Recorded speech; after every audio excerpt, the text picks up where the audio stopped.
Hello, everyone, and welcome to episode 5 of Surreal Melbourne.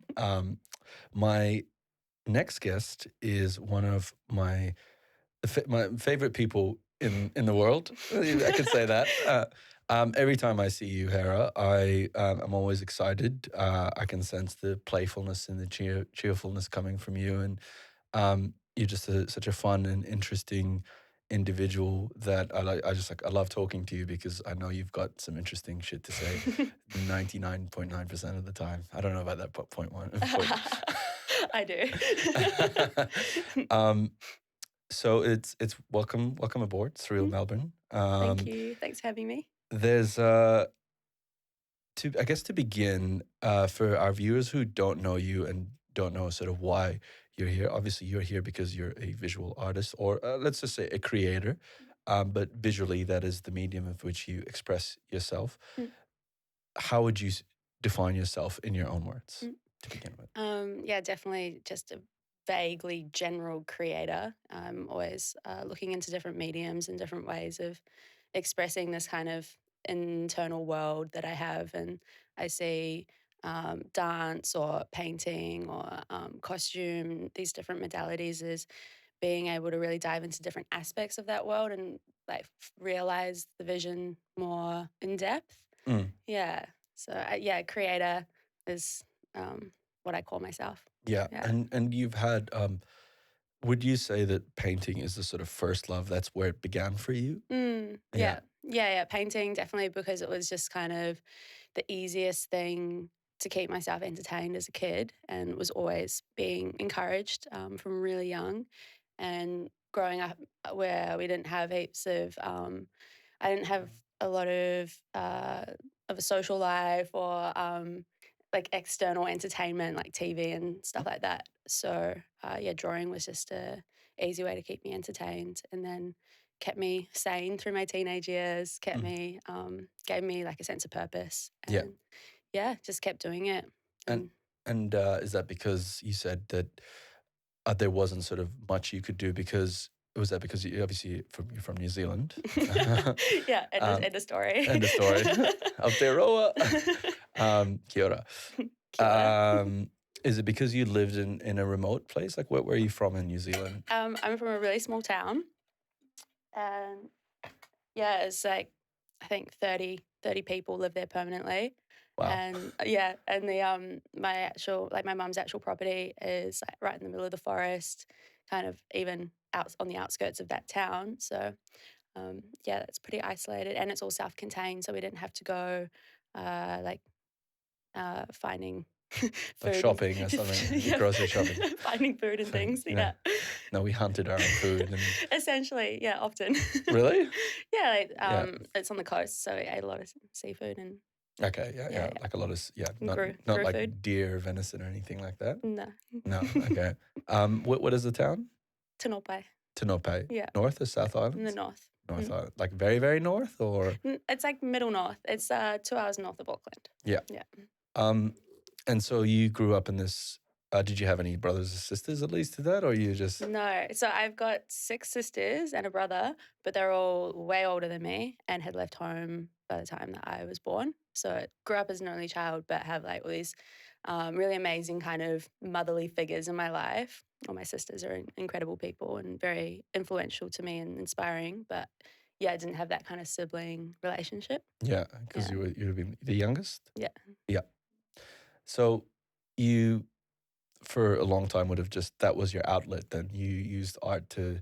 Was it an escape for you, or was it just a way that you express yourself, or all of the above? Like, Yeah, I mean, like, I don't know how deep you want to get into this, but oh, we're gonna go deep, girl. But yeah, I guess an escape in some sense. I was very lonely, and home life was pretty tumultuous, and yeah, I was constantly creating worlds that I could hide in and be whatever I wanted in. And I guess in a sense, because also reading a lot of books and having access to these fantasy worlds, I was just recreating those things in my own way. And um, as a child, you're constantly trying to figure out everything you can about the world and about yourself and your place in the world. And I think through drawing and through a lot of like playing pretend, which the drawings were all part of as well. Like I'd draw characters and then I'd pretend to be them. Yeah, it's just a way of figuring out how to exist. And yeah. And then when did you come to Melbourne? Obviously, was this the first stop that you made outside of, you made that decision to move out of home? What was the?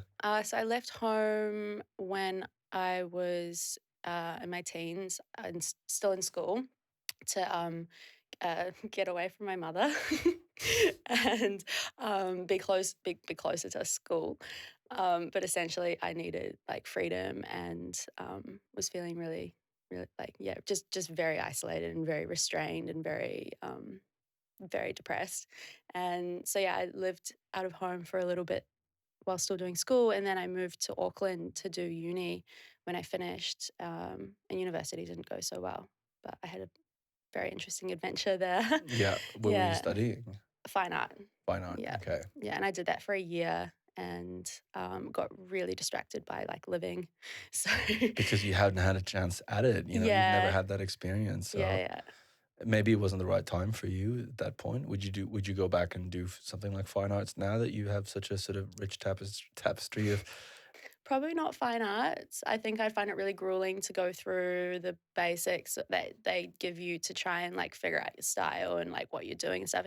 And it would be useful, but I wouldn't want to dedicate 4 years of my life to it. Yeah. I feel like I've already done that work, but I have been entertaining the idea of going and studying like costume design or something a little bit more practical with um, more technical like Yeah, skills. yeah, something Yeah, that's actually could, be useful, and also, I don't want to say not like that, art yeah, isn't studying, I forget, arts, it's called fine arts. fine arts. Yeah. Fine arts is, not useful, but, it's very theoretical and academic, isn't it? Yeah, yeah, and I mean, it depends where you study as well. Like, every school's got a really different approach to it, but yeah, and besides, painting is like painting and sculpture and stuff. It's all just so personal to me now. It's become just it's my hobby. Like, yeah, I'm making money off it and like using it in different ways, but it's still my personal little activity that I don't want to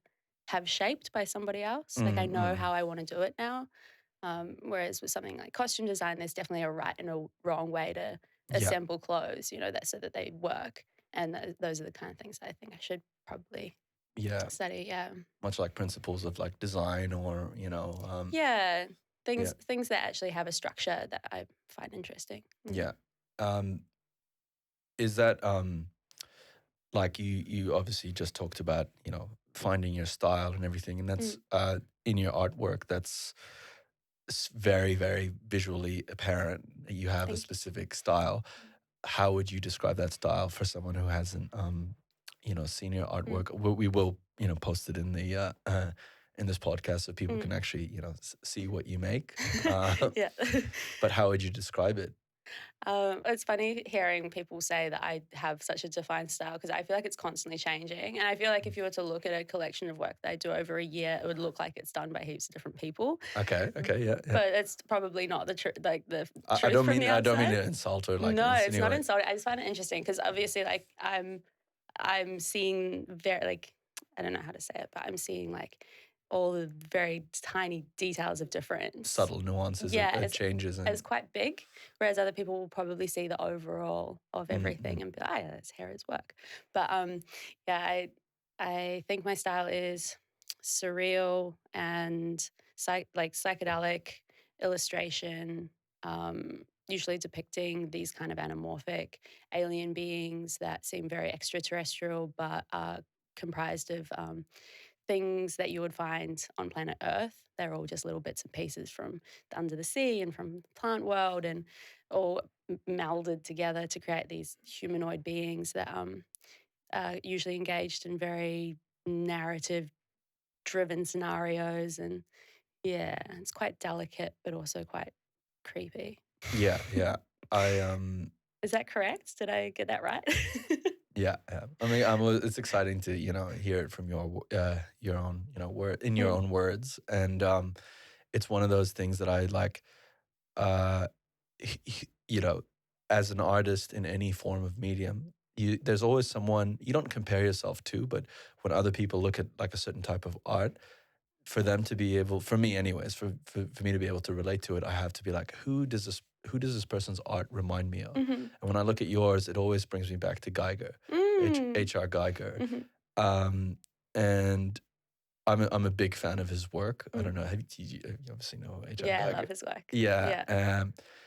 Have you seen the documentary of Aliens? Like, have you seen Aliens just to begin with? Yes, I've seen it. Yeah, I've seen Aliens. I don't think maybe I have watched the documentary. If I did, it was a long time ago. Yeah. Yeah. They just came up with, there's two different docos, one about Prometheus, and I don't know if you've seen that, but Mm-hmm. another one about the first alien. I think it's called maybe Blink or something. I forgot the name, but it's like an hour and 20 something minute documentary about how, they came up with the plot of the movie, but how H.R. Geiger was so influential in the design aesthetic of the movie. And a lot of what you described of your own art, it's a very similar style to what he made or what he intended. Mm. It's something outlandish, out of this world, but it doesn't exist, but it's still slightly humanoid, and Mm. there's elements of sexuality, Mm. there's elements of grotesque, and one of the beautiful things about it is that in that grotesque there's beauty. Do Mm. you know what I I mean? love that. Yeah. um, Something that your art, I feel like, always has, why I'm always drawn to it is it reminds me of that sort of Geiger-esque, aesthetic or narrative. Mm. Yeah, I think the grotesque and the beauty is something that happens from when I try and because the feelings I'm trying to convey are either really painful and like oh, definitely the um, harder parts of human existence, or sometimes I want to convey something that is really really beautiful, but you can't deliver that without having the whole other side of the spectrum to kind of place it Mm, in. mm, mm, mm. And yeah, and also I like softening the harder edges so it's more easier for someone to take it in, or hardening the soft edges so people don't just overlook it. You know? Yeah, yeah, yeah. Yeah. So that's an important theme in my work. And that's, again, does that always relate to that, um, some of the tumultuousness that you had to endure in your childhood years or formative years before, moving away from home? I think it's usually I think I've come to peace with most of that. Mm. Yeah, it was took a while, and always, everything kind of adds up and like builds into new traumas, and when you get like an experience that's really tough in your present life, then you kind of take pain from your past experiences and add it to it. It's all just kind of one trauma. Yeah, yeah, yeah, yeah. um, but yeah, most of the things that I'm drawing about tend to be pretty present experiences. Mm-mm. And most of the time, I actually don't even know what I'm drawing about until after I've finished it. And then I'm like, oh, right, I've got better insight into my own emotions from that. Mm. Yeah. When you approach a piece of art or painting, how does it normally begin? Is there a theme that you want to portray, or is it just you have a blank canvas and like the process of like painting for Mm. me is like it's so foreign. Every time I've tried, I'm like, I don't know it's a completely different medium, but I've always wanted to know the sort of artist perspective. Mm. Well, I think everybody's very different. Like Yeah, everyone's yeah. got a very different way of doing it. But and my process with it has changed so much over the years. And recently, I've been focusing a lot on that, on like my process and how to start work and how to just because now it's becoming more of a I'm wanting to produce more work more frequently of like as a consistent caliber as well, because in the past it would be I just kind of have an idea and I just want to I don't know, start.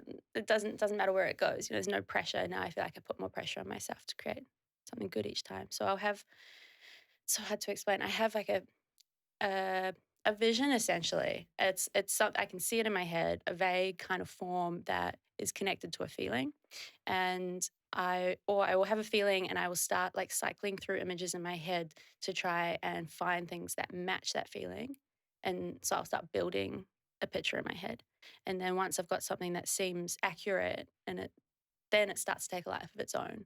Then it will, like visual metaphors will start coming in that I couldn't have come up with myself, and it will start growing. And then once I start putting it on the paper, it will continue to grow, and things constantly keep getting added.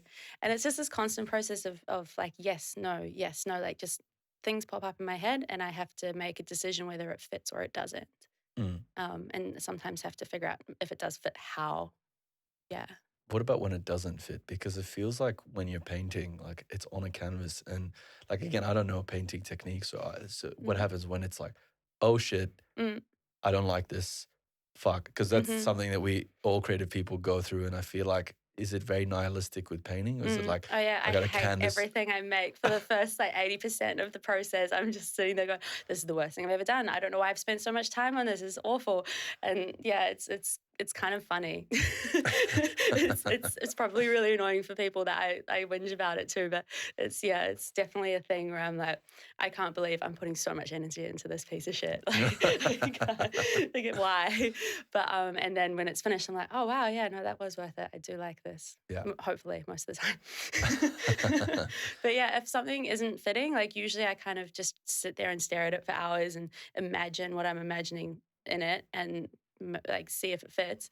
And then if I end up doing it and it doesn't fit, then you just got to counterbalance it. So if it's because it's making the whole thing like not sit right aesthetically, then there's a way that you can incorporate something somewhere else that will then make it make sense, you Mm. know? And like it's like uh to quote Bob Ross, there's no such thing as mistakes, just happy accidents. Happy accidents. Yeah, I strongly believe in that. Yeah, but and it depends what medium you're working in as well. Like some things like oils are really forgiving. You can just like rub it out and paint over it, you know. Mm-mm. So, Is that the main type of painting? no. No, no. Obviously, you said at the beginning that you're sculpting and Yeah, well, no, I did really give oil paints a good go, and I do really enjoy them. There's something very sensual about them. But I think my favorite, like I've decided my favorite medium for painting is watercolors and gouache. It's a lot less forgiving than oil paint, but I just really enjoy the process so much more. yeah. Mm. And you've been painting on a lot of actual like just like timber and ply and stuff Mm-hmm. like that. Which this, another thing about your art is like it's Because it's cheap. Like 100% because it's cheap. So I spent like while I was at art school, I was living on no money. I've been living very pretty poorly my whole life, and art materials are really expensive. And I just find pieces of wood on the side of the road. I get mist tints from Bunnings and like tester pots of house paint, or like somehow find a box of old art materials on the side of the road, or people give me stuff or whatever. And most of the paintings I've done throughout my life have been done with these found resources, mm, or like literally on the side of a building because that's also free. Um, and yeah, it's just easier to just have like the materials also guide what you're going to paint as well. That's really fun. And I don't do that so much anymore because I have much more clearer ideas of what I want to create. mm, And so having like a really nice smooth piece of paper is actually really pleasant. pleasant Yeah. than the ghetto tech kind of. Yeah. Yeah. Also wood's really heavy, and because I've been doing heaps of live painting, it's so much easier to bring paper with me and small watercolor paints because it's just very minimal footprint, and Yeah. it's light to carry on all the public transport and stuff.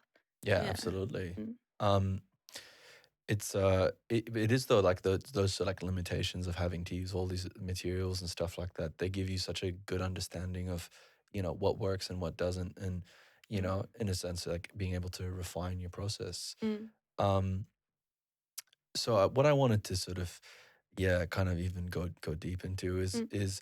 this trajectory that you've been on. Whereas you've moved out of home, you went into fine arts, it didn't work. You lived poorly, and you got like all this, whatever you could find to basically express yourself in. Mm. When did you come to Melbourne?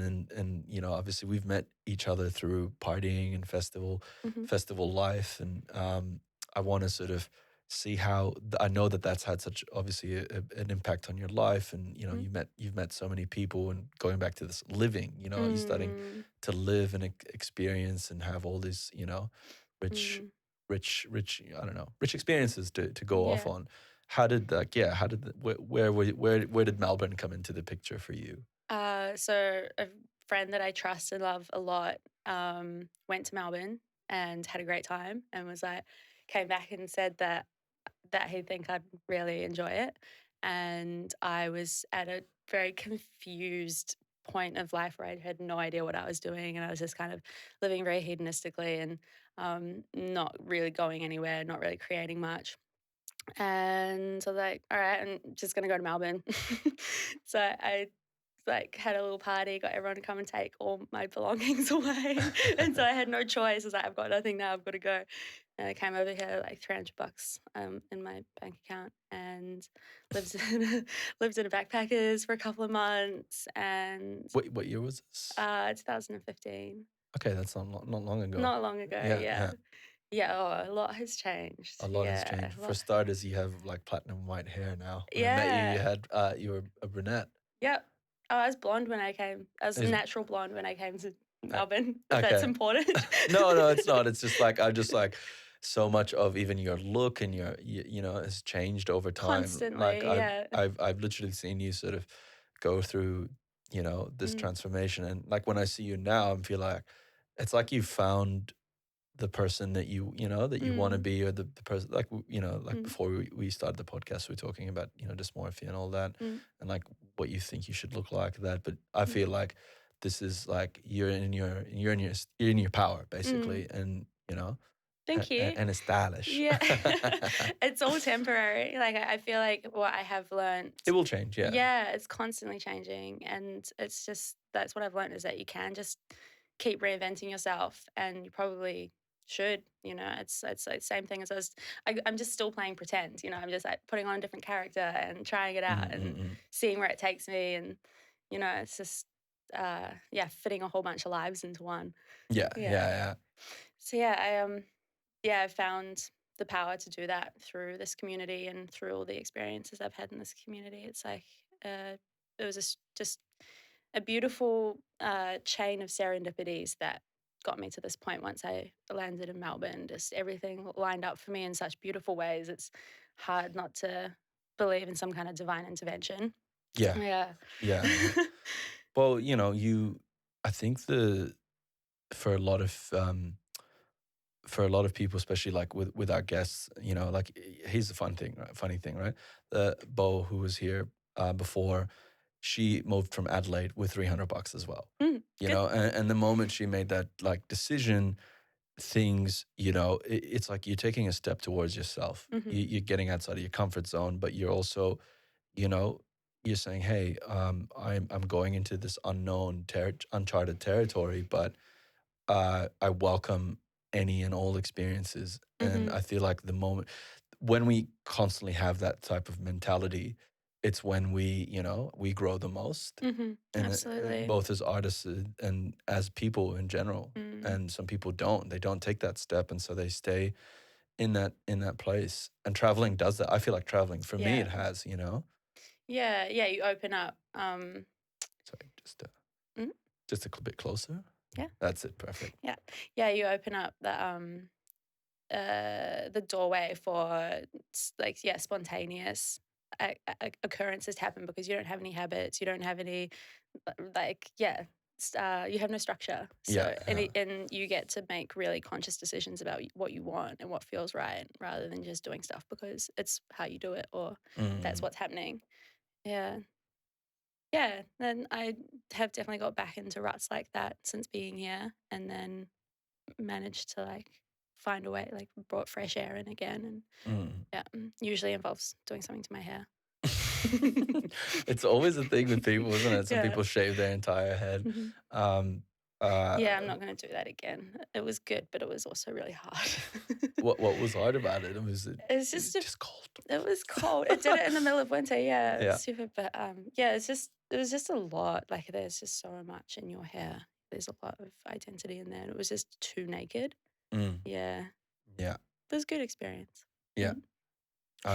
I can feel like that. I'm very attached to my long hair now. Yeah. Even though I never let it down, I'm just like, oh, I cycle between like, oh, I should just shave it off. Yeah, it's always there. No, that's what it is. Once you shave your head, you can't go any further, Yeah. And so if you don't shave your head, it's I'll always scalp there. my brain. Yeah. So you've got like one small like little thing left to like save you from uh existential Bullshit. bullshit. Yeah, Yeah. yeah. And then once you shave your head, you've got nothing left. It's not going back. Yeah. So how much of like festival life do you say has like impacted and influenced you and sort of as like the person that you are today? Because it's given you a lot of opportunities. Yeah, massively. It's given me a platform to explore a whole lot of things that I never would have probably had the chance to try in the trajectory that I was on before festivals. And I'm not sure. I'm sure there'd be heaps of different ways that I could have found entry into these different ways of expression without festivals, but it would have been a lot harder and a lot less fun. Yeah, and I think just the way that you can meet such incredible people so easily in that space is really what has shaped me so much because yeah, I've just been influenced by incredible people that I couldn't have even dreamed up. Mm, Um, yourself included in that.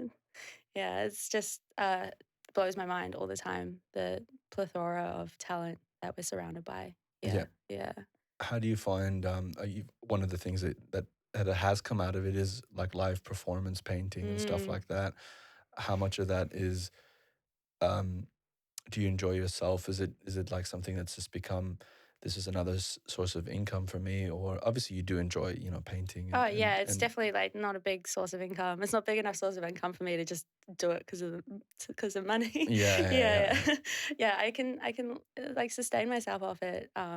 Every summer, I can entirely sustain myself off festivals and live quite comfortably. yeah. Mm, But then, yeah, obviously in winter, it's like you got to kind of find other things um, to pay the bills. But yeah, I would never have seen myself having done those things before yeah. just kind of ending up in it. Yeah, it You wouldn't feels have like an foreseen it. accident. Yeah, Yeah, yeah, it's not yeah. like I went out looking for it, it just kind of happened. Yeah, yeah, yeah. Yeah. Again, that like that sort of synchronicity and serendipitous sort of um, occurrence.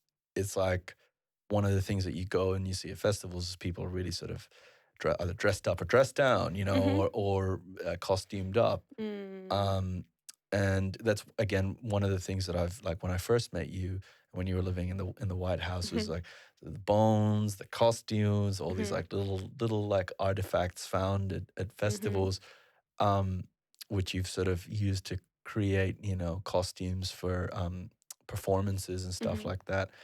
Um, yeah, how did that sort of just like like how did that happen? Like, Yeah, there's like this mysterious creative force behind festivals where they just it pulls you in and just yeah, it really drives you to kind of give everything that you can and really push yourself to explore like the limits of your potential. I don't know, I personally find that. I don't know if that's a general oh, thing it's that a people thing. yeah, It's a thing for yeah. sure. Yeah, yeah, Yeah. definitely. Yeah, it's potent. And yeah, I guess like right from the first festival that I went to, which was Tanglewood in 15, 16 over New Year's.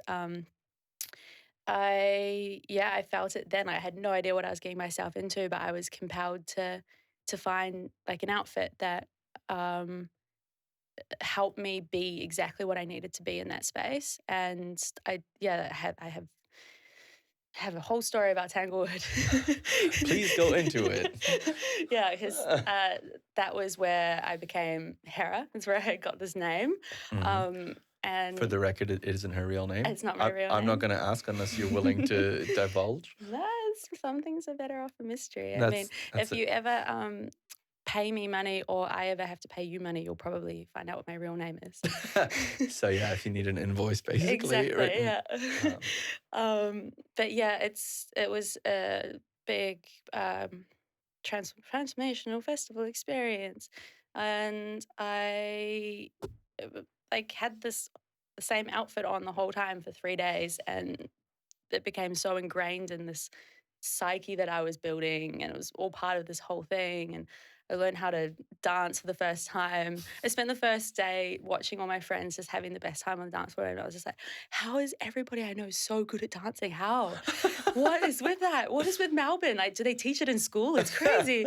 And yeah, I just never felt comfortable dancing. And then on like the New Year's Eve morning as the sun came up, I heard music that I'd never heard before, and my body just started moving in a way it had never moved before. What And kind of music was it?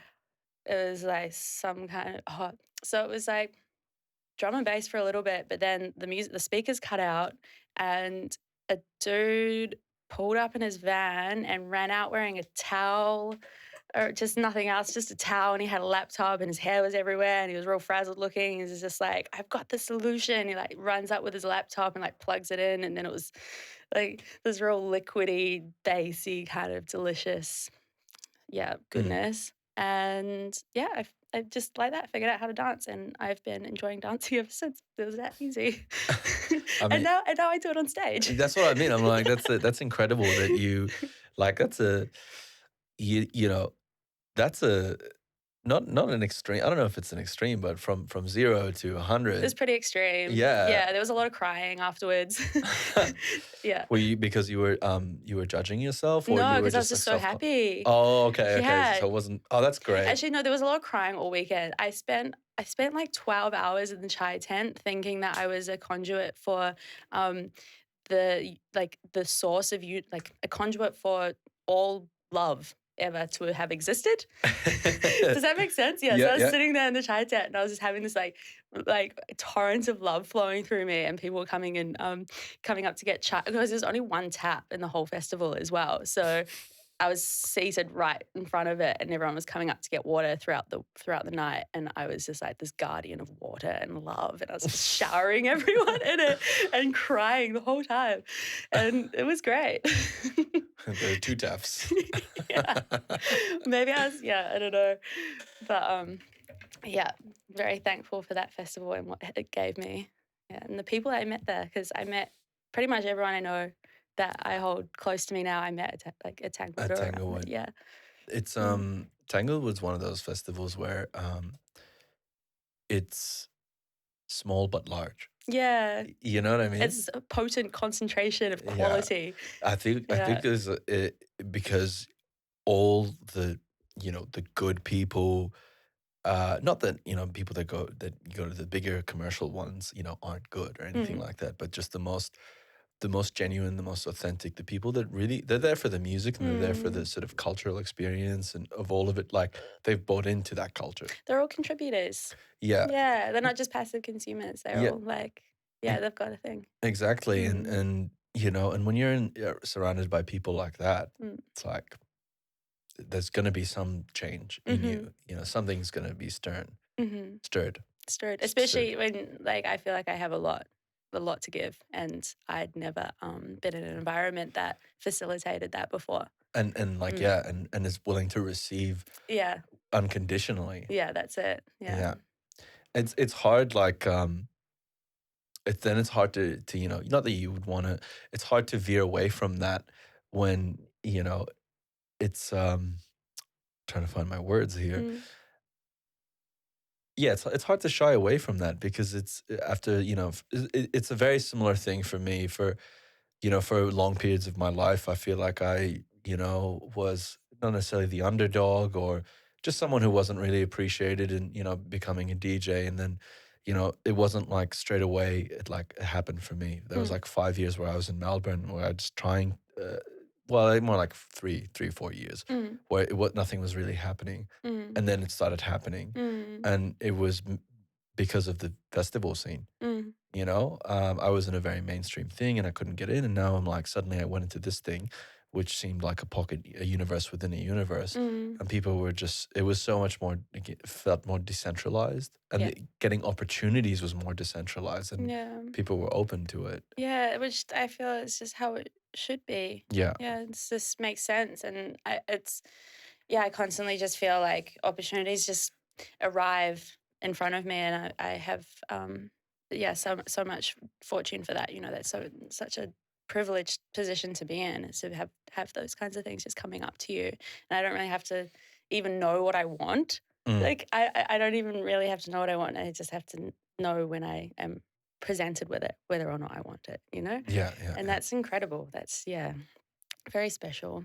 And it's Mm. just about just constantly just putting out what you want to and what you want, how you want to be engaged with the world. And then, yeah, it just keeps coming back. Nice. Yeah. Um, so Tanglewood was that moment for you that Hmm. everything kind of changed. Yeah.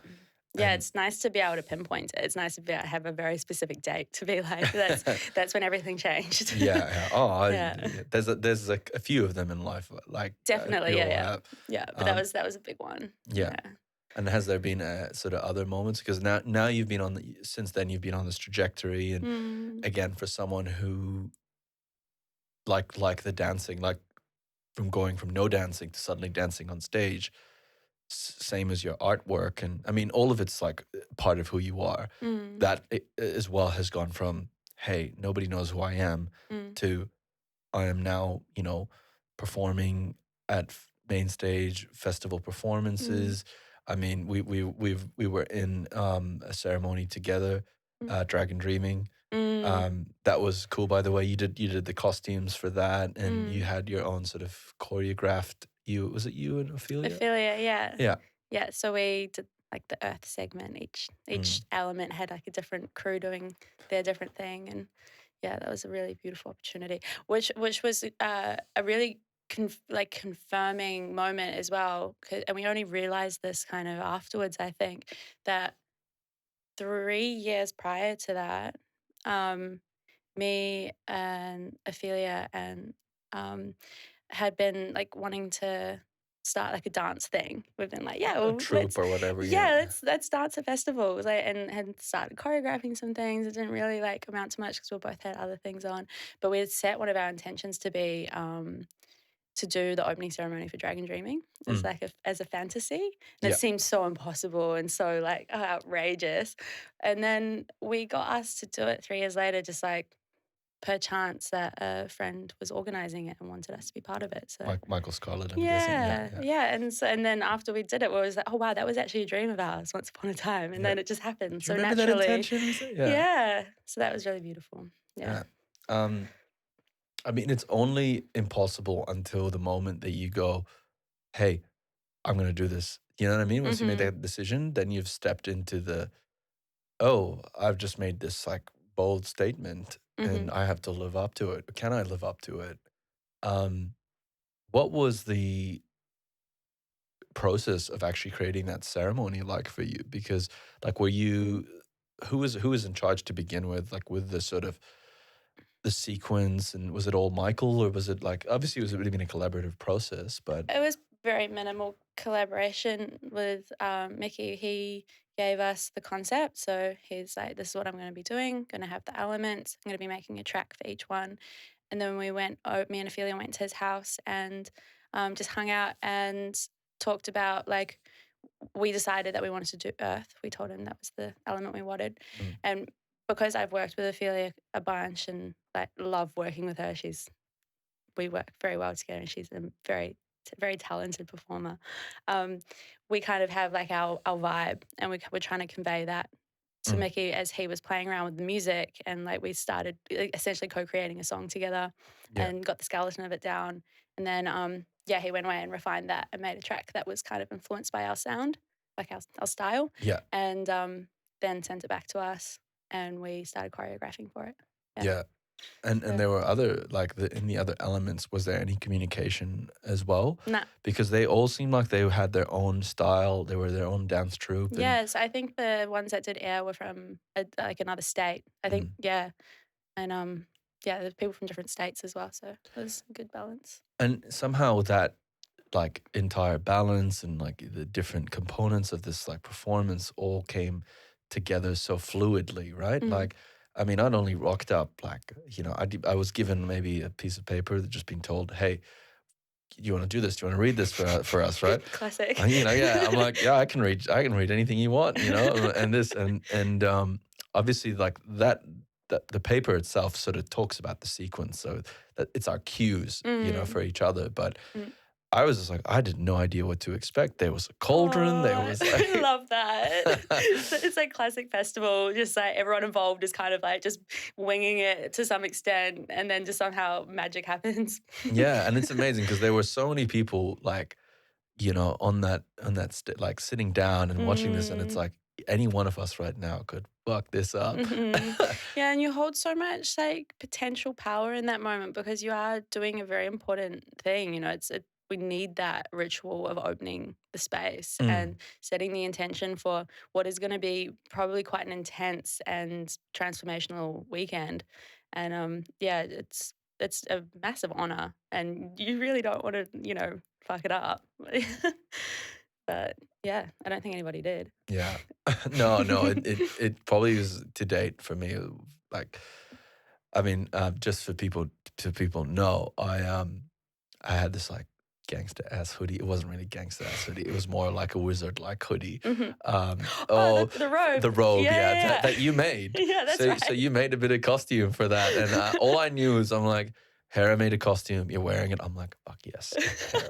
I'm like, I'm in, and nobody's gonna see my face, and and I was like I don't know, magician, wizard, or something, and just Mm, like basically narrating the flow of it, which was like earth, wind, was it? I can't remember. water, Water, fire. fire, Yeah. water, fire, and each of those had a component. Mm, But yeah, you made the costumes for that as mm, well. So mm, um, again, I see this like pun intended thread, thread weaving, thread of your sort of artistic endeavors weaving through, your the festival scene, but mm, it is all complementing each other. Like mm, that's one of the things that I am like starting to see is you are finding this style. mm, I mean, it's going to obviously change and stuff like mhm, that, but you're going into these avenues where each thing that you do complements the other. mm.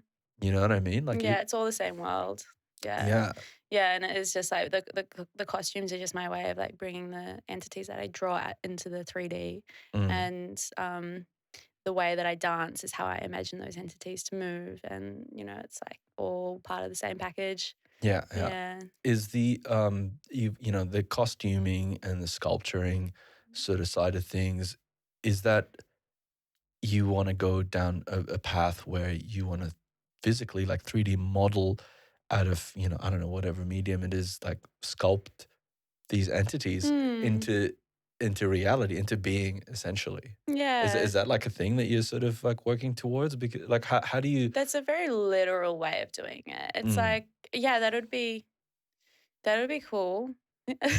Like I'd enjoy to do that, I like it's one thing, but it's also like what's the practical use of that? If you're creating a three-dimensional object, it takes up space, costs money, the resources to build something. mm, And it's like unless I'm doing like little teeny tiny figurines, which would be really lovely. And I do that occasionally. I make mm. little creatures. Um, but then what are they for? What's What their purpose do they serve? yeah, Yeah, yeah, yeah. exactly. So and unless I have some other kind of application for them, maybe they will become puppets In a in a play play or something. Yeah, like or that. even a movie, like a little, short Yeah. movie kind of thing. Yeah, I mean, I'd love to do that. That's a great project. And stop giving me ideas because I've got heaps of things that I want to do. I Right? want to know all about him. It's like by you stating them here, Mm. I feel like at least the ones that really matter. It's like, oh, you've made a statement now. You got to do it. Yeah, hold Hold the yourself accountable. accountable. Yeah, Yeah. the whole internet can hold me accountable. Yeah, are you asking for like what are my plans?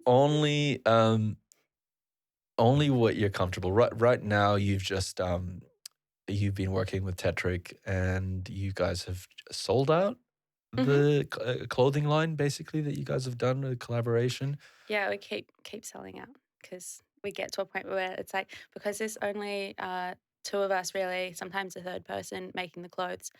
We have to uh, set a limit about how many clothes we make because otherwise we'll literally be making the same garment for the rest of our lives. Like you got to set a limit, and otherwise no one will ever get them. Yeah, yeah. So that's the transition now for you from costuming to making clothes. Well, essentially, Yeah. Yeah, it's an amazing experience. I've been learning so much, and this has just been purely because of COVID. Like Yeah. that's been the most magical thing of COVID is having this opportunity to do this when otherwise probably wouldn't have had the time um, to like neither like me nor Aiden would have had the time to put into it. Mm-mm. But then also the necessity of needing to make money at this point because I can't work and I'm not getting government assistance. Assistance because you're from New Zealand. That's right. Yeah, Yeah. yeah, and JobKeeper was a bit of a mess. Yeah. Yeah, it didn't really work out. But yeah, so that was like I needed to make money, and so this became the way to do that. And I've just been learning so much. Yeah. Really, like those practical skills that I've been wanting to learn about how to actually. Make clothes. Yeah, because I had no idea. I was just Yeah. making it up. Like I would just figure it out when I was making costumes. Yeah. Yeah. Yeah, and I've had some pointers from different people I know that make clothes along the way that have to help me heaps and let me borrow their sewing machines and things. But yeah, I've never really fully understood how to make proper sturdy clothing. Yeah. Yeah. Something that's gonna last. Mm. When did the actual foray into even just sewing start? Because like Mm. because first off, for people again who don't know this, just so they have context, Aiden is a mutual friend of both of us, a really good friend of us both, and he runs Tetrick, which is he does shade structures for festivals and clothing. Mm. On the other side of it, and obviously the shade structure part of it isn't as blooming as it once. Oh yeah, Because yeah, of COVID. and also forest fires. Yeah, and Yeah, forest 'cause fires, exactly. I was working for Tetrick Structures before the fires started, and then during the fires, it was like no work for me. Mhm. Yeah, Is so it's is that been when it started? When you started working with shade or no, because I was doing that only like little bit, just like helping out? yeah, yeah. Mostly this past season. Um, but sorry, Just get it a bit close. Just it's just so intimidating. if it makes you feel comfortable, you can sort of bring it down, but just sort of Like, how's that?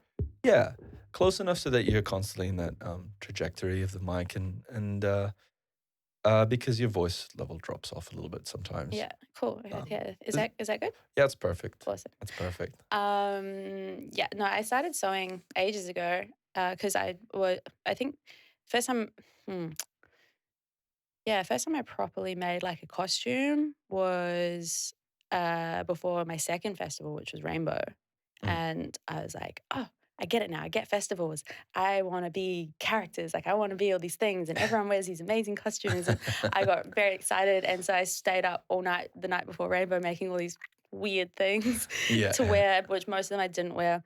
And because they were shit, they were mostly hard to get with hot glue. So yeah, I definitely like for the first couple of years of making costumes, I just so much experimenting, like lots of jewelry and headpieces and stuff, holding everything together with hot glue and wire, and just constantly looking at like the way other people made things and trying to Mm-mm-mm. replicate it, and yeah, finding interesting things in op shops and cutting it up and stitching things on, and I somehow ended up with like kgs and kgs and kgs of Of- beads from broken jewelry, just so like all of the colors. And so I sorted them all and then had this library of beads and then started beading things. And that became like my primary art practice for a while. Just like an like obsession, yeah. yeah, like yeah, it still is quite an obsession. I like I like beading. It's meditative. Yeah, Yeah. all of it's meditative. Yeah, Yeah. that's true. Especially beading. It's surprised that I actually can't see any on you. Like, is there? Yeah, I'm going through my teenage goth phase again, I think. Yeah, it's winter. Is that something you've made yourself? What you're wearing? This t-shirt. I'm wearing a lot. I'm wearing 5 t-shirts and a pair of shorts. And yeah, this t-shirt on the top is a Tetrick X Hera piece. Mm-hmm. It's one of the first ones. I mean, this is mostly just Aiden's design. He just like made a t-shirt in mesh and it's real sick. It's got nice little details. But when lockdown first started, ages and years and decades ago, we just started making some clothes and had like a little concept collection. that wasn't for sale, and that was one of the pieces. One of the Yeah. pieces.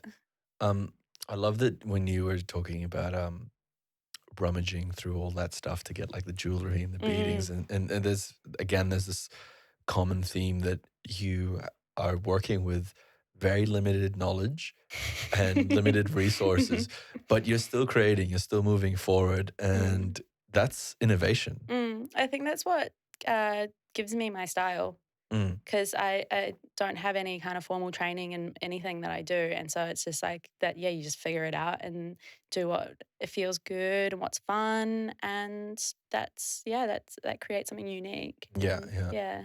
It's great because not everyone. Um, let's take Geiger, right, for an example. Hmm.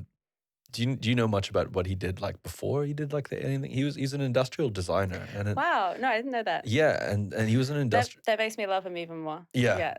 So as an industrial designer slash like architect, he he needed to like create the alien with a sense of function, Mm, right? Like so if he designed like the tail of the alien with, those spiky sort of wing things, and his like industrial design sense said this thing has to also be functional. hmm Like what would this entity or alien mm. use this tail for? Oh, well, cool, it's to impale people. Yeah. But It's the key to good sci-fi, and I mean, sci-fi is like one of the greatest inspirations for me in all areas of my work. It's like, mm, yeah, the potential of the future and it's just such a fun playground yeah, of imagination. But yeah, a good sci-fi will have like a justification for absolutely everything, and like a it's all got to be plausible, it's all got to be the based science in has to stuff. check out. Yeah, it Yeah. does. And yeah, I like sci-fi that's really close to what we've already got going on, like stuff that's already kind of in the works and in our like our present science. Yeah. Yeah, so most of my creatures have similar biological like Fun truths to them. truths. Yeah, Yeah, yeah, yeah, yeah. yeah. But maybe the reason as to why they have those bodily functions are not really known, because it's hard to know where they're from. Yeah, yeah, Yeah. exactly. I guess in the Geiger context, it's like they were actually creating, a movie based on this, this alien, which is like the center point of the horror. Mhm. And so they had to, again, that had to be very functional. Mhm. Like, again, you got to watch this documentary. I Yeah, I was like, do. it's, You should have sent it to me as like material to go over before the podcast. oh, look, before, after, one thing's for sure. I think it'll really inspire you. Mm, When I saw that, I just couldn't stop thinking about you. And mm. it's actually, I have like a vintage magazine of like the making of Alien, okay. and it's beautiful, and it's got like all of the concept sketches and the photographs and stuff, and they go into all of that in that. So Mm. that's why it's all sounding familiar, but I haven't seen it. Yeah, yeah, yeah. It's Mm, it's amazing because prior to Alien, like in sci-fi movies, there wasn't like all the predecessors for any like, um horror or monster, let's call it a monster flick essentially, mhm. right? Because it's a monster flick. Mhm. They were all very comical. Whether it was Mm, like a Godzilla or a yeah. Frankenstein, none of it was truly like chilling. Uh I think a lot of that comes down to like the technology as well, because it's hard to make yeah. big giant puppets look real scary. Yeah, yeah. Well, yeah, technology and also, look, a little bit beg to differ. Yeah. Not Yeah. necessarily. Like, I really, again, you got to see this. You got to see the doco, but to give it like the justice, it's two parts, three Mhm. parts. The writer, I think it's Dan O'Bannon and Ridley Scott. Like Ridley Scott, the director's vision for it. Like obviously, he's a great visual like storyteller, and as a director, he wanted to create an atmosphere within the movie. Mm. Like the way he shot everything was very claustrophobic. It was purposely made to be claustrophobic. There was no green screen and CGI, so it was all real sets. So you would feel like you were in the in that environment, but there was a sort of visually like they had an idea and they could do it, and the technology to do prosthetics and stuff was sort of there, but they really wanted to make something truly like terrifying. Mm. You know what I mean? And the way they wanted to tell that story was very different as opposed to like the older movies. But yeah, that's again, I'm only saying that like differing in opinion just because That wasn't even an opinion. it wasn't an opinion. I didn't even have an opinion Oh, on okay. that. Yeah, I don't even know if mine was an opinion. I'm just really excited about that movie. Yeah, did you watch it recently? Sorry, how long are we going to spend talking about? No, we're not going to talk about it. I'm gonna drop the subject. But yes, I have been going through this giant tangential. I need to revisit it. No, I'll send you the doco. But yeah, going back to sort of clothing. You've had this opportunity to work in shade structures, and now again, you've gone from 0 to 100 again. Yeah. Right? Yeah, totally. You've gone from like, I'm just gonna like experimenting with a sewing machine and lots of beads. Yeah. And now I'm not allowed to use beads on the Tetra clothing. I could just imagine Aiden going. It's coming. It's like, it's going to happen. No beads. Yeah, Hera. it's definitely been said. Will they be black? Just black only? I mean, I'm like actually never making black clothes again. Together or yourself? Together. Is it like, wait, what? Yeah.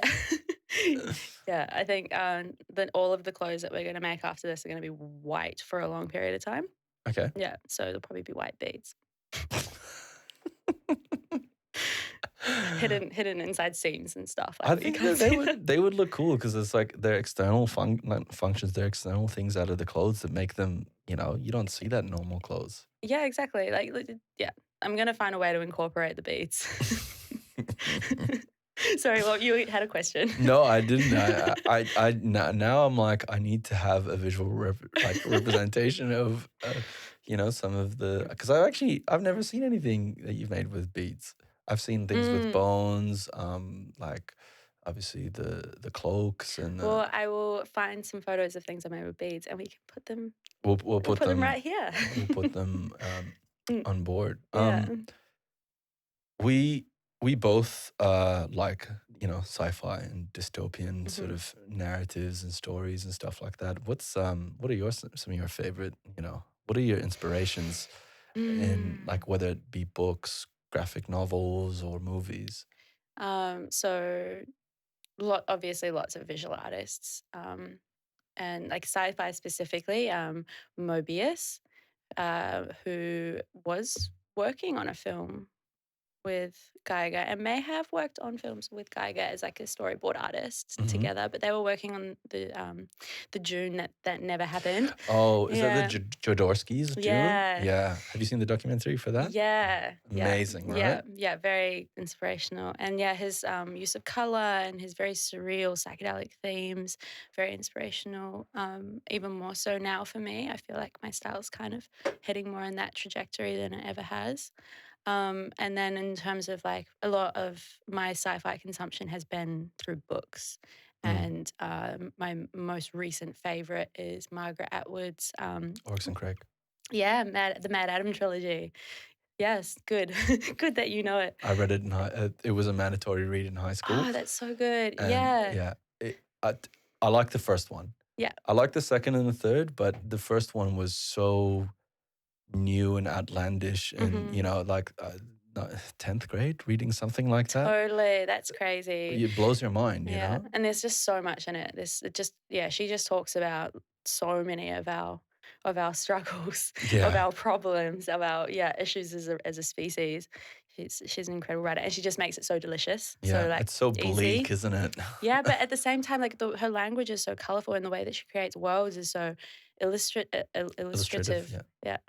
And she just does such a good job of it that I feel like I'm having like explosions of color in my brain the whole time. It's very vivid. But yeah, it's bleak. Yeah, it's really dark and bleak. I love that contrast of like having such a dystopic world that's also very beautiful and very detailed. And yeah. It's pretty comedic, do you find? Mm-hmm. Like so fun, like not subtly funny. Yeah. Is it droll? Is that the kind of... I don't know. term for it. That's the first time I've ever heard that word. Yeah, tongue in cheek, kind of. Yeah, Mm, yeah, yeah. She's yeah. yeah, it's a pretty like it's a pretty good narrative on like taking what our society is like now. Say for example, she goes into a lot of that pharmaceuticals, Mhm. basically pharmaceutical corporations run the Mhm. world and um, you know, which is kind of like there's definitely some truth in that, right? Yeah. Like I don't want to say run the world, but You should listen to some interviews with her because she goes into like where all of her concepts come from, yeah. and yeah, she's so blunt and straight up. She's a real hardcore lady, Yeah, yeah, but yeah. yeah, she talks about how all of her material is. She's like she researches everything really heavily, and um, all of her material is stuff that is happening now or it has already happened, and Self-fulfilling prophecy. the social things, especially like the Handmaid's Tale and stuff, that's all coming from stuff that is currently happening or has happened to Mm-mm-mm. people around the world. So yeah, that makes it even more scary because it's all very, very present and very real. Yeah, yeah. Yeah. When I was reading it at that age, and I was just like, man, some of this kind of feels like it's already, it's very similar to, I don't know if you've read 1984. I Uh, actually haven't. have you seen the movie No, of it? I know about it, but I Yeah, yeah. haven't. Yeah. Uh, for me, Margaret Atwood's 19, Mm, hers was better. It was a better book for me. Oryx and Crake. Um, Again, only because of how you described it is like it's very colorful, like mm, green rabbits and mm, pigs implanted with human. Like there's a lot of like gene splicing. Just mm. again for people that I don't know. Do you want to tell people about Oryx and Crake just in case they don't know? Just to give them a bit of context. All I'll say is you should read it. You'll read it. Yeah, Yeah, just yeah. I mean, they can read a synopsis yeah. if they're interested. Yeah, It's a good book. it's a good series. Yeah, Yeah. yeah. Just great writer in general. And what other sort of influences have you drawn from in terms of like you had Mobius as a visual narrative or visually, yeah. Others. Illustrator. Yeah. Yeah, heaps of painters. I mean, James Jean was one of my like first artists that I've ever like fallen in love with, and Hmm. really been just so. I had no idea that people made art like that when I was a kid. I didn't know that illustration was a Yeah. thing. I just thought of kids' picture books. I didn't think of like the style of illustration that's being made as, or like the darker kind of beautiful ethereal um, stuff. Yeah, I don't know. I just hadn't been exposed to it until, and when I did discover it, I was blown away. Like Juxtapose and High Fructose magazines are two art magazines that Yeah, yeah, really just yeah, yeah. I like follow them. opened my eyes to the style of art that I didn't know Existed. existed. Yeah. Yeah. And then was it like this like aha moment for you where you were like, finally the art that relates more to how I feel and Mhm. the past experiences that I've had. Yeah. Yeah, it suddenly felt like a world that people always telling me that I was part of, but I'd felt excluded from. Suddenly a Mm, door in it opened. If that makes sense. Like, yeah. yeah. Yeah, I'd always felt like art was my enemy because I didn't fit into it. And then suddenly it was mine, you know? Yeah. I belong to it. You feel like, and now I'm, this is, yeah, definitely where I belong. And I've claimed or carved a territory that, is artistic conquest. Yeah, sure. Just trying to make it bleak. Well, that's fun though. Yeah, I think it's important to like figure out what you're about and then claim it and own it and embody it. Mm. Yeah. So what are your future plans? Like what you said you had like a bunch of cool ideas that you really, you know, I've got to have to press that. I actually had a bit of a rough morning today because I felt like all of my kind of dreams were dying and wilting because of like COVID. COVID. Yeah. And I've been thriving in COVID. It's been one of the best things that's ever happened to me. Yeah. But today I was struggling with it a bit and feeling like any new like hopes and dreams and plans that I want to conjure up just don't have any room to grow. And Mm-mm. so yeah, just kind of feeling a little bit like uh, um but yeah, you just got to keep making stuff, and I've got heaps of ideas, but it can be hard to have the motivation to make stuff when you don't have like a platform for it. Yeah. and which I don't have at the moment, and except the internet, which is not really that satisfying. No, Yeah. no. And because so much of your art is something that you have to experience in person. Yeah, exactly. But yeah, doing the stuff with Tetrick, that's definitely uh like the biggest project that I'm working on at the moment, and has the most kind of longevity. And yeah, there's little things like I'm doing an install for the sub club that they're that building is renovating. They're upstairs and opening a Mm. live music venue, so I'm making a little thing to go up there at the moment. Yeah. Um, yeah, I'm working on a book that is a collection of journal entries from the year 2015 when I arrived here to 2017, where I went through a massive transformation. Transformation. Yeah, Yeah, yeah, so yeah. I've got lots of excerpts from my journal from then, and lots of like weird little observations about life and poems and things about stuff. And I'm illustrating a picture for each excerpt, and it's almost done. It's taken me so long because I keep Yeah. forgetting about it. But yeah, I'm doing it. I'm getting it done. And Yeah. that's yeah. Well, this is a thing that you've got all this time and But I'm actually really busy. exactly. A Yeah. lot of people have been like that, but a lot of people also haven't, which is Yeah. you know, Yeah, you got to be really sensitive to everybody like going through very different experiences of this time. Like it's like even just within my household of four people, it's like everybody's having wildly different experiences mm, mm, mm. and have very different circumstances. So it's good to just when you're interacting with people to remember that their whole experience of this might be very different. Yeah, yeah. Yeah. Some could be really struggling, and some's like Yeah, life just went on, nothing changed. exactly. Mm. Um, that's I'm really excited about the book actually. Good. Yay. Yeah, I'm feeling really apprehensive and nervous about it because it is so personal. of And that's course. why it's taken me so long. Is I wanted to do this years ago, and now the material is so old and quite like I look at it and it's juvenile and kind of irrelevant. Like I feel like I've worked through all of those things, but I still am Mm. compelled to finish it because it's something I started.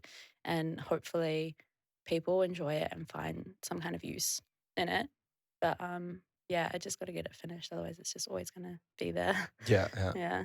How like sort of stringent with yourself with like do you impose deadlines on yourself? Do you Mm. as like in the podcast before this, having Bo here, she's a creative coach, a holistic business advisor, Mm. and we talked a lot about this, like having to stop being a perfectionist and being a completionist. Um, Mm. That's important. yeah, Yeah. I mean, I've never. Are you a perfectionist? Because you've always No. completed every time I've seen you. You've just like you get shit done. You Yeah, know? I'm not a perfectionist. Yeah. I'm like, I definitely, yeah, the times where I have meltdowns and am like, I can't do this thing, it's because I'm trying too hard to make it perfect and I'm get like psyching myself out. Mm. And that's not fun. That's not a fun place to be in. It's not a fun place to feel like you can't do something. Um, because especially if you're the one who created the idea in the first place. It's like Yeah, yeah, yeah, yeah. you made it up. Of course you can do it. Yeah. But I just like getting stuff done. And obviously I like getting it done as good as I possibly can. But I also have like this level of removal from what I make that I kind of feel a little bit more of like a conduit than Mm, mm. the reason it happened. Like, and so in that case, it's kind of like, well, yeah, if it's not perfect, it's not entirely my fault. Yeah, And that yeah. takes a lot of the pressure off. Yeah, yeah, yeah, yeah. And also, if you have an idea, it's really good to look at whether or not you have the skill sets currently to deliver it in the way that you can envision it. Mm, mm, Sometimes you got to try a concept a few times before you get it right, mm, and that's mm. okay to revisit old things because yeah, you just get each time you do it, you've got new skills and You can build on it. yeah, you can build on it. Yeah, and maybe yeah, that's most. I often feel like pretty much everything I do is the same one thing, just over and over and over in different ways. Does that bother you? Sometimes, yeah. Yeah. Yeah, I usually just like get really sad and stop making art for a bit when I remember that. And then I just start making art again and it looks very different, but it still feels like the same thing. Yeah, but it yeah. just looks really different. It's is your personality, like so much of your experience and Hmm. life experiences come into it, you know? Yeah. Yeah, I am only just one person, really. Yeah, Yeah. yeah. Technically. Technically, even though the art portrays so many different personalities and different, Mm, beings, but mm, it's all from that one same person. That's mm. an amazing thing about like visual art, or at least, surreal art is, which is, I guess that's kind of, Yeah, I'd say so. yeah, Yeah. it's it's abstract, but it's not. It's real. It can be real, but Mm. it's not. Yeah. I think it's figurative. Mm. Figurative. That's kind of the most I can say of it I would because say it of does it, yeah. change a lot. Yeah. So, how do you, again, going back to this move, like when you have an idea, especially, okay, like you've got this book that you've had in the pipeline for so Hmm. long, you've got all these creative things that you want to do. Do you find that you just stick to what feels right in this moment, or do you try? Have you like always been this? Okay, and now that I'm now in this like creative space where I've shared so much of my art, and I want to keep creating, so I'm going to start putting, those deadlines on myself. Hmm. Like, how do you do that? Is that something that is come into effect? You know Yeah, what I mean? definitely operate best with deadlines. It's definitely I'm way better at I put heaps more energy in and work way faster and harder when I'm doing art for somebody else, when I'm working for a festival and doing an installation, or if I've got a very serious deadline that usually involves other people, depending on me having produced something by them. Mm, Well, definitely that helps me massively. And if I don't have that, if I have like something that I just really want to see come to fruition, I'll usually just apply it to one of those contexts. I've been really lucky to work with people who just give me so much creative freedom. And so I'll have an idea and I'll be able to apply that to a project that I'm working on and have a deadline given to me for it. Um, but yeah, things like the book, it's like, yeah, they drag out and I will only work on them when I feel like it. mm, And then, yeah, you just get caught up in it. Sometimes you just really get taken away with it and then suddenly it's finished. Um, but yeah, I'd like to find things as deadlines. Like, I want to finish this painting by this date because this thing's happening on that date. And mm. just justifying a deadline is good. Yeah. Yeah. And what about the pressure of that though? Does that ever affect your ability to be creative? Like you now, you know Mm. what I mean? Like, does that? So yeah, doing live painting has taught me so much about discipline because you're having to work in an environment that's not really conducive to painting. You know, it's noisy. You've got really wasted people everywhere, kind of getting up in your grill, like asking you to paint their face and asking. It's like, no, that's not what I do. The thing that people say to me more than anything else when I'm live painting is, "Paint me like one of your French girls." And it's like, how do you feel like that is original? You know? Like French girls? Yeah, it's a Titanic reference. It's a Titanic quote. Ah, Yeah, and it's just like, it's not even funny.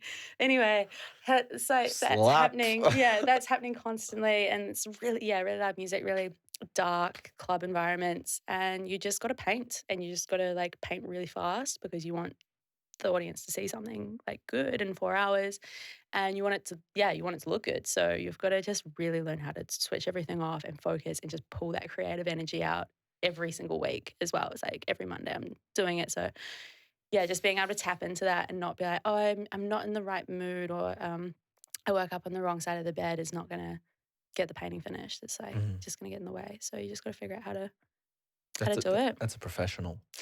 Yeah. Seriously, like a Yeah. professional can perform. It's like Mm. regardless of, whether they're having a bad day or, Mm. they're too tired or whatever, it's Mm. and yeah, I feel like Yeah, I think identifying with your creative energy, your creative drive as something that is part of you, not something that you like have to get or like mm, you have to like capture or set up the perfect conditions so that it might like come along like some kind of creature. It's like you own it. mm, And yeah, just figuring out what that looks like for you, I think, is a big thing. Has been a big thing for me. yeah. Yeah. How long do you think this thing's gonna last? Huh? Like, What, COVID? yeah, I just had don't know, don't care. yeah, do you know? No, I mean, I'm pretty optimistic. I feel I would like I was I would be content if we could start moving at least interstate, Mm, because that allows us to, visit a few places and even like the ability to have events back. Or yeah, it doesn't have to be a festival. I mean, just even like an art gallery, or being able to see some live music locally, something that allows us to be yeah. social again, you I know? think the big thing for me is just that how uncertain everything is because the rules keep changing every week. It's like, yeah, the art galleries were open for a bit, and they were the only place where you could have like the maximum amount of people as well. And Mm, but it wasn't enough time to organize an exhibition. yeah, yeah, yeah. But yeah, I just want to go home. I haven't been home in a year, Mm, and I haven't been to like I haven't seen my dad in like 2 years or something. yeah, I don't know if that's right, but it feels like that. It's yeah, I can relate to that as well. Yeah, yeah, yeah. It's and I'm just so homesick at the moment. So yeah, that's what I want. yeah. No, it's totally a thing. It's like, especially if you're, well, in this isolation. Mm, If you were isolated with your family, there's one that you haven't seen, in such a long time. It's like it's an amazing place to be because I mean, for me, anyways, that's my personal opinion. Like, mm, all my family, my very large family is overseas, and I haven't seen them for 2 years. And mm, originally, I'd actually planned to see them sort of mid-year. mm, I thought about like maybe leaving the country and going for 3 months, but obviously that's not on the table anymore. And I'm like just optimistic, but also hopeful that, by next year, at least travel's going to be a thing again, mm. you know? Yeah, yeah, same. But yeah, I mean, like, Yeah. just gotta take it. Yeah. Like, Yeah. yeah, And I think being, again, being a creative in the interim is mm. like, well, just keep pushing that avenue. We're so lucky. We're so lucky. So many people who are going through COVID right now have no experience being by themselves and like entertaining themselves and, not having work. And I've been unemployed most of my life, so I'm really, really skilled at Yeah. it. Yeah. Yeah. And Yeah. yeah, I thrive in this environment and it just, it's a blessing because it's a lot of other pressures have been removed. But yeah, there's a lot of people that are Mm. having to learn a lot about this kind of thing. It's, Um, it's like this unemployment thing. The best thing about it is the fact that, if you have other means to, support yourself financially, that mm, means you can also pursue the things that you like, especially if you're mhm. if you're creative. Not everyone's like that, Some people thrive Yeah. in that. The thing I've found is that because I don't have any kind of income to fall back on, it's really forcing me to step up and take my art seriously. So like Mm, actually start I've made an online shop and I'm selling prints and I hadn't only ever done that at festivals during summer and now I'm doing it in winter. And it's like, why had I not done this earlier? But yeah, because I hadn't had to, it was just like, yeah, it just hadn't been a priority. yeah, yeah. And Yeah. has that been working out? Like, have people sort of like, that's awesome. It's amazing. It's Yeah, yeah. Well, I guess like our community is incredible and very supportive, and I have, like made a public call out, being like, I need you guys' help. Like I, mm, this is what I've got to offer, and yeah, people have been buying my art more now than ever, mm-hmm, and mm-hmm. yeah, I feel very lucky. Yeah, because yeah, otherwise I would have had to go back to New Zealand and left my entire life here behind for who knows how long. Yeah, yeah. Yeah. But this no option has like forced you into this, again, this innovative state. It seems Hmm. like, I feel like this is like a thread now in this conversation, is that, you go into something and you have these certain limitations, but it seems like you just keep finding ways around them, Mm, which is, I take great pleasure in it. yeah. Yeah. Do you see that? Yeah, Yeah, yeah, yeah, yeah. I think I hadn't really, like, seen it as a thread because I'm not really looking at my life like that. Of But, course, of course. Yeah, yeah, yeah. no, not that when you mention it is like, yeah, I definitely, like I definitely take pleasure in it and, Yeah, yeah, love finding solutions to problems. yeah. I Mm. mean, look, that is, it's a thing about the human race. I think that's the thing Hmm. that, like, if we were to compare ourselves with like extraterrestrial beings or something like that Hmm. in some movie context, that's like human beings. What makes them amazing is this ability to always, you know, um, surpass their obstacles with very like finite resources, and Mm. I think it's one of the beauties of being alive and being a human being. I feel like it keeps our humanity sort of thing. Yeah, it keeps our brains healthy. Yeah, Yeah. it keeps our brains healthy. Yeah. And sorry, you were gonna say something? No, maybe that just no. Yeah, humans. Yeah, humans. Oh, crazy humans. Mm. Look, it's exciting. I'm really excited for the sort of the next chapter in your art, and I feel like I'm excited to see this book. And do you know how you'd like sort of release it? Is it going to be something that's Mm. like what's the format of that book going to? Obviously, you've said the poems and images. Yeah, I And want it to be like nice, like a nice object that mm, you want to like the whole experience of the book. I want it to be nice, so you want to like put it somewhere where you can see it. Like it's a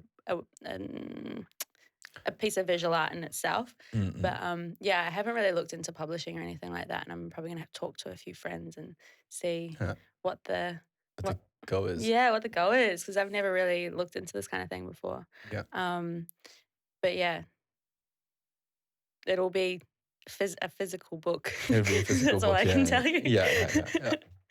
Yeah. Oh, look, I look forward to it. I can Mm. imagine even just the cover alone is going to be some sort of really unique creation. Just black, no beads, just black. Maybe just it'll be like encrusted beads all across, Mm. Yeah. bone beads. Yeah. Oh, I like that. Mm. Yeah. Nobody's ever done that, I think, right? Like Mm? nobody's ever done that. Done what? Like a book like that, like Surely. surely someone's Yeah, done that. definitely. How It's do you do that on a big scale though? exactly. Well, like back in the day when people would like print books like one letter at a time kind of thing. Yeah, Yeah. Or like handwrite them. They were definitely some very beautiful books. fuck yeah. Yeah. Um, well, look, Hera, is there anything that you would like to share sort of before we kind of like wrap things up, or um, you know, a sort of self-promotional thing that you'd want to, plug? Like, would you like to plug yourself in any way? I always give this sort of like segment. I know it's a bit cringe and like, No, it's just the wording. It's good yeah. wording. I don't know if I'm wording it right. Should I word it another way? No, it's just I Or just the plugging part? have a filthy mind. Yeah. Yeah, I Beads and guess. plugs. Yeah, Yeah, I'm gonna let you that's guys. a whole other thing. Yeah, I guess like social media is generally just Hera Wing on Instagram. It's Hera_Wing, and my website is herawing.xyz. Yeah, that's where I exist on the internet. That's where you exist on Yeah. the internet. And Mm. if people want to obviously buy your paintings, That's on the website. It's a store. And also for the clothing, we're selling that through the Tetrick.xyz website. and so for now, this range is sold out. Mm-hmm. When has there been any dates to the next one? No, It's a mystery. it's a mystery. Yeah, and we're probably not going to be selling much of the next one. It's going to be mostly like a conceptual. Oh no.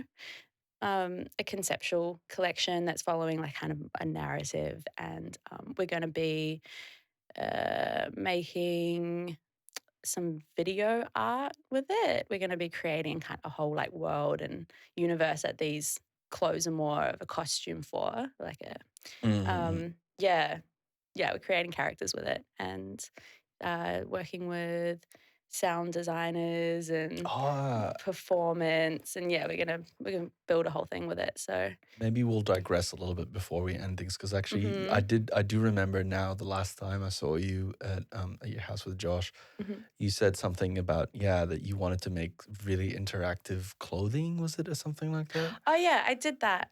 Yeah. So What? When? just before lockdown, I collaborated with a friend who is studying electrical engineering, and he helped me make this suit that it didn't end up being that interactive, but it has the potential to now be interactive because it's Mm. got LEDs all through it. It's got like a power pack on the back and a brain so that we can hook sensors up to it that can take in information about how we're moving when we're dancing, and the volume of the music or the proximity to it or whatever. And The reactiveness of the light to the volume and your yeah, movement. Yeah.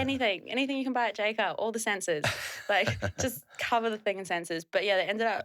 I only finished one because they were so much more work than I expected, And yeah, they like obviously when festivals happen again, they will make their debut in the festival world. But they got I got to wear it at the sub club for a night just before lockdown. Yeah, and I have videos of it, so I can send Oh those to you. yeah, because Yeah. I know you have a bit of like video sort of I don't know. Yeah, you have a bunch of videos out there Hmm. of like performance art stuff, and Hmm. yeah, send it through, and we're gonna love to sort of chop it into the into this episode, Yeah, sweet. with beads. With beads, yeah. Yeah, I get a free bead with every watch. No, I need them. um, Oh, I kind of want to quiz you on that now. The electrical sort of like you've again, this is a completely different medium. You've got Mm. electrical. Yeah, I learned that soldering is really tedious, but also can be a flow art. Can be a flow Yeah, art. like everything. Yeah, Yeah. Yeah, quiz me. I mean, yeah. So you've got you've made this element like it's essentially a suit, is what you're saying it is, Mhm. right? Um, Yeah, so it's a mask, backpack, full body catsuit. Yeah. how much of your friend is like his side of the engineering has come through, and how much is he sort of like mentoring you through the process? You've just come up with the So, idea. yeah, he did most of the electrical like physical work, and he made the brain, Mm. made the circuit, made sure everything worked, Communicated with each other. communicated, Yeah, yeah, yeah, yeah. designed the electrics and then put it together. And yeah, that was really interesting because it was a new project for him too. And so once that we got that working, because that was it's like trying to get that working was its own thing. And then once it started working, we tried putting it on the costume, and we were worried about it limiting movement, having strips of LEDs. But what ended Of up being the course, yeah. problem was that just getting it on, because the solder is so delicate, I thought it was a lot tougher. Yeah, it's Mm. not that tough. No, it's So not. stuff was constantly breaking, and um, yeah, it was just like finding parts of the body you could put it on where it just like minimal movement. It's a Mm-mm-mm. whole journey. And then I did some more research and found that because obviously, like, LEDs and wearables is a massive thing, especially in pop music. It's like dances and stuff. It's like really common, and people that make costumes like that make it so that the LEDs can easily be taken in and out at the beginning and end of every performance for soldering.